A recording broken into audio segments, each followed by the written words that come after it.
Hi there, my name is Jessica, and I am a harm reduction counselor at the CTS here in Hamilton.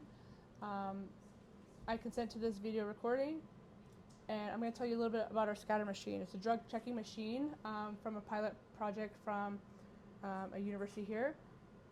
Basically what it does is it takes a very small sample of a substance and it uses a laser to circulate and detect what substances are in that drug.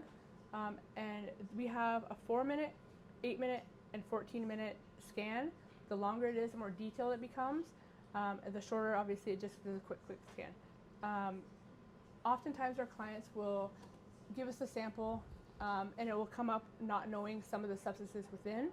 If that's the case, we do have a program where we can send it to Toronto to have them check it further, which is a much bigger, much detailed, more machine. And once it realizes what that substance is, it does let our computer know for the next time we scan that same substance. So it gets smarter as we use it. Most of our clients, when they use the drug checking machine and we get the results back, oftentimes they will decide not to use the drug because of what has come back in the substance. If they do decide to use the drug, at least they're here on our site so we can keep an eye on them. But it educates us as well as the clients to make sure that nobody is using unsafe substances. Once the scan is complete and the client has their information, they do receive their substance back, and it's changing the way users use. It's really making things safer.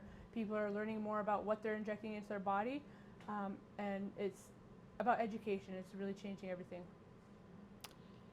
Thank you for that, Jessica. Can I just ask you about what the clients do if they get their drugs back and they don't want to use them?